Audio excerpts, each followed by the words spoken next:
So we're back with Tales of a Fourth Grade Nothing by Judy Bloom on Chapter 2, Mr. and Mrs. Juicio.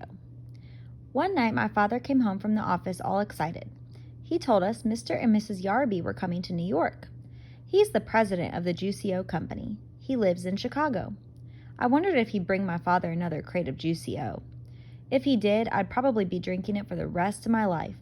Just thinking about it was enough to make my stomach hurt. My father said he invited Mr. and Mrs. Yarby to stay with us. My mother wanted to know why they couldn't stay at a hotel like most people who come to New York. My father said they could, but he didn't want them to. He thought they'd be more comfortable staying with us. My mother said that was about the silliest thing she'd ever heard. But she fixed up Fudges' bedroom for our guests. She put fancy sheets and a brand new blanket on the hide-a-bed. That's a sofa that opens up into a bed at night. It's in Fudges' room because that used to be our den. Before he was born, we watched TV in there, and a lot of times Grandma slept over on the hide-a-bed. Now we watch TV right in the living room, and Grandma doesn't sleep over very often. My mother moved Fudges' crib into my room. He's going to get a regular bed when he's 3, my mother says. There are a lot of reasons I don't like to sleep in the same room as Fudge. I found that out 2 months ago when my bedroom was being painted.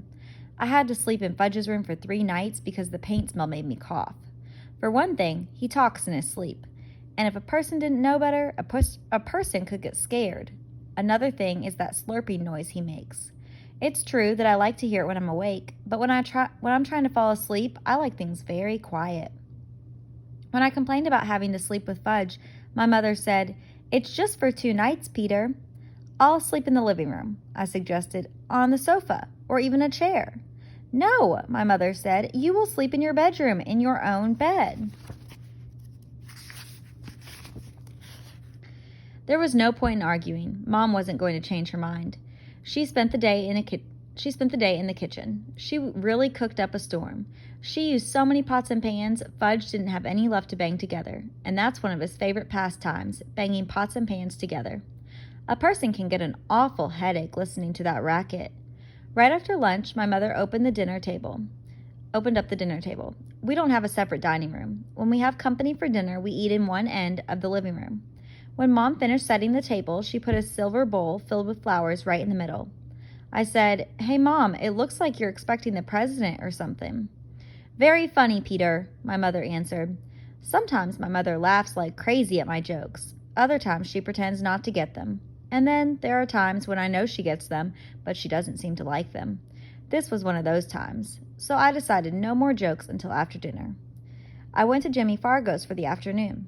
I came home at 4 o'clock. I found my mother standing over the dinner table mumbling. Fudge was on the floor playing with my father's socks. I'm not sure why he likes socks so much, but if you give him a few pairs, he'll play quietly for an hour.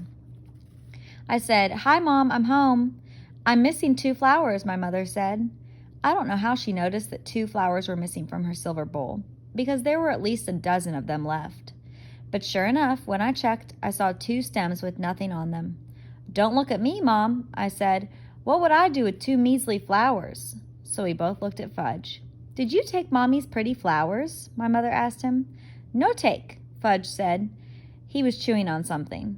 "What's in your mouth?" my mother asked. Fudge didn't answer. "Show Mommy." "No show," Fudge said. "Oh, yes." My mother picked him up and forced his mouth open. She fished out a rose petal. "What did you do with Mommy's flowers?" She raised her voice. She was getting really upset. Fudge laughed. "Tell Mommy." "Yum," Fudge said. "Yummy, yummy, yummy." "Oh, no," my mother cried, rushing to the telephone. She called Dr. Cone. She told him that Fudge ate 2 flowers. Dr. Cone must have asked what kind, because my mother said, "Roses, I think, but I can't be sure. One might have been a daisy." There was a long pause while my mother listened to whatever Dr. Cone had to say. Then Mom said, "Thank you, Dr. Cone." She hung up. "No more flowers," she told Fudge. "You understand?" "No more," Fudge repeated. "No more, no more, no more." My mother gave him a spoonful of peppermint-flavored medicine, the kind I take when I have stomach pains. Then she carried Fudge off to have his bath. Leave it to my brother to eat flowers. I wondered how they tasted. Maybe they're delicious and I don't know it because I've never tasted one, I thought. I decided to find out.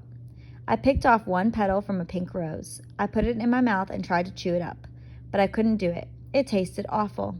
I spit it out in the garbage. Well, at least now I knew I wasn't missing anything great. Fudge ate his supper in the kitchen before our company arrived. While he was eating, I heard my mother remind him, Fudgy's going to be a good boy tonight. Very good for Daddy's friends. Good, Fudge said. Good boy. That's right, my mother told him. I changed and scrubbed up while Fudge finished his supper. I was going to eat with the company. Being 9 has its advantages. My mother was all dressed up by the time my father got home with the Yarbies. You'd never have guessed that Mom spent most of the day in the kitchen. You'd also never have guessed that Fudge ate 2 flowers.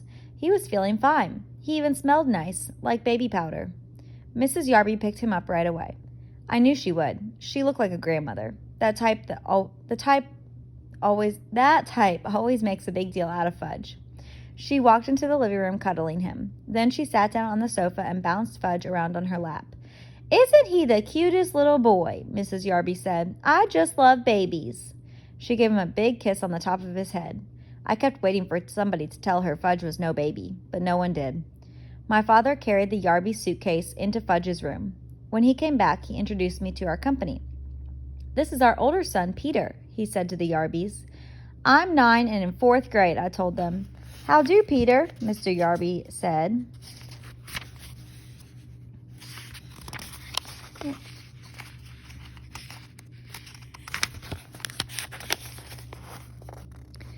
Mrs. Yarby just gave me a nod. She was still busy with Fudge.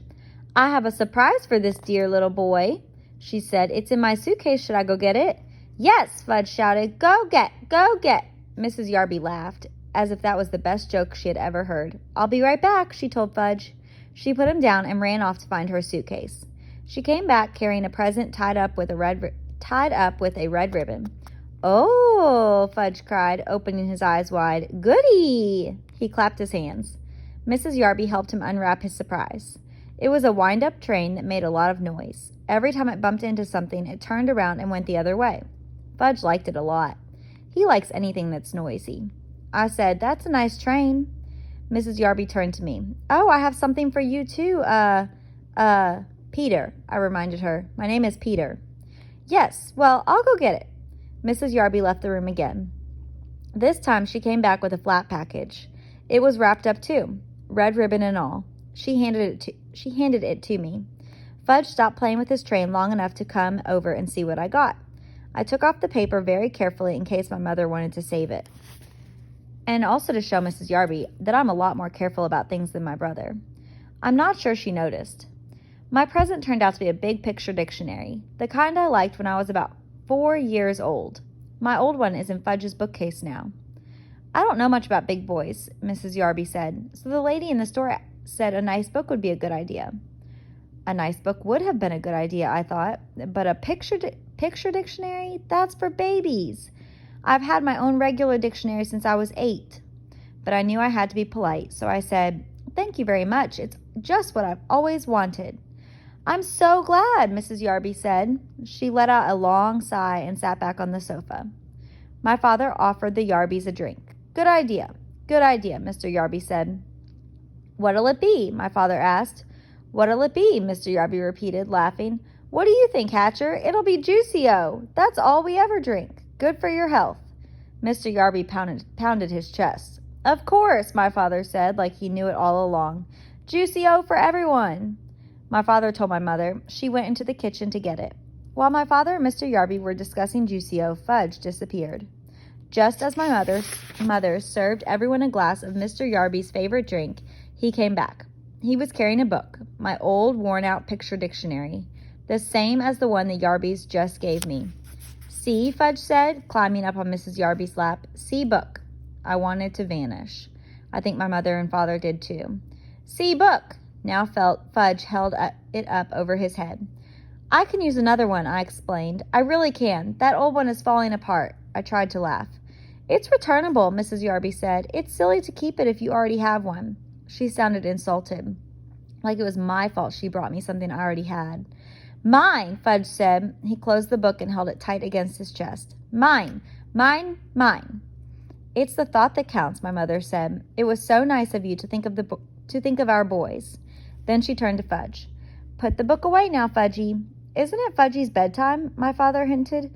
Oh, yes, I think it is, my mother said, scooping him up. Say good night, Fudgy. Good night, Fudgy, my brother said, waving at us. Fudge was supposed to fall asleep before we sat down to dinner, but just in case, my mother put a million little toys in his crib to keep him busy. I don't know who my mother thought she was fooling, because we all know that Fudge can climb out of his crib any old time he wants to. He stayed away until we were in the middle of our roast beef. Then he came in carrying Dribble's bowl. He walked right up to Mrs. Yarby. He thought she was his new friend. See, he said, holding Dribble under her nose. See, Dribble. Mrs. Yarby shrieked. Oh, I can't stand reptiles. Get that thing away from me. Fudge looked disappointed. So he showed Dribble to Mrs. Yarby. Mr. Yarby. See, he said. Hatcher, Mr. Yarby boomed. Make him get that thing out of here. I wonder why Mr. Yarby called my father Hatcher. Didn't he know his first name was Warren? And I didn't like the way Mr. and Mrs. Yarby both called Dribble a thing. I jumped up. Give him to me, I told Fudge. I took Dribble and his bowl and marched into my room. I inspected my turtle all over. He seemed all right. I didn't want to make a big scene in front of our company, but I was mad. I mean, really mad. That kid knows he's not allowed to touch my turtle.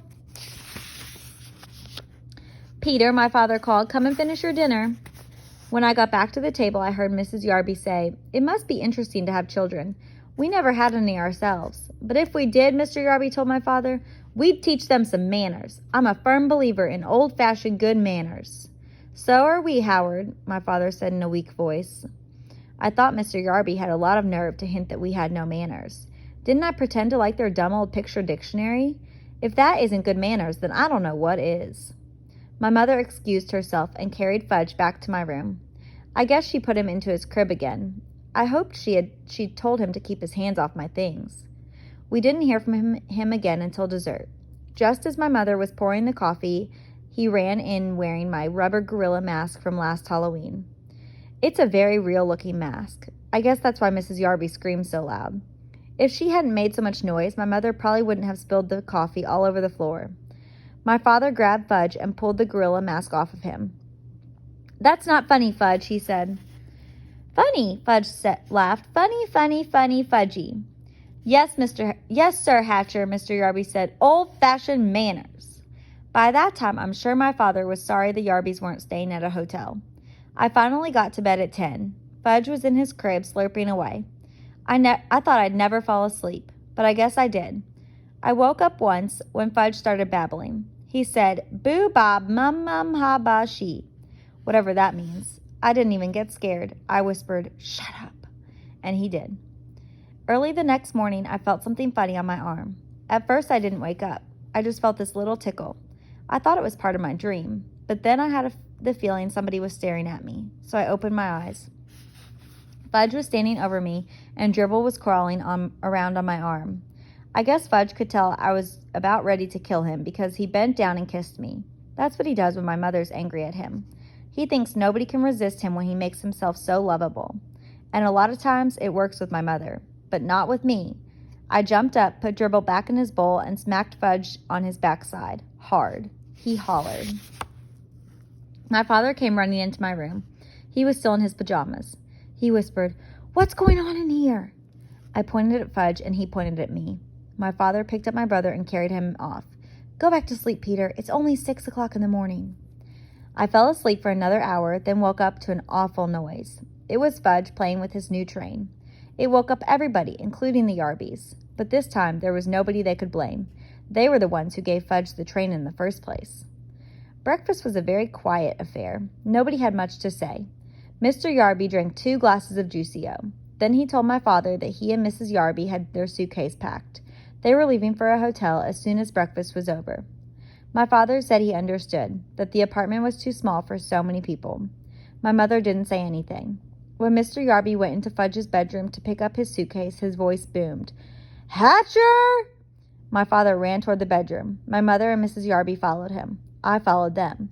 When we got there, we saw Fudge sitting on the Yarby's suitcase. He had decorated it with about 100 green stamps, the kind my mother gets at the supermarket. "See," Fudge said, "see pretty." He laughed. Nobody else did. Then he licked the last green stamp and stuck it right in the middle of the suitcase. All gone, Fudge said, holding up his hands. It took my mother half an hour to peel off her trading stamps and clean up the Yarby suitcase. The next week, my father came home from the office and collected all the cans of Juicy-O in our house. He dumped them into the garbage. My mother felt bad that my father had lost such an important account. But my father told her not to worry. Juicy-O wasn't selling very well at the stores. Nobody seemed to like the combination of oranges, grapefruits, pineapples, pears, and bananas. You know, Dad, I said, I only drank Juicy-O to be polite. I really hated it. You know something funny, Peter? My father said, I thought it was pretty bad myself.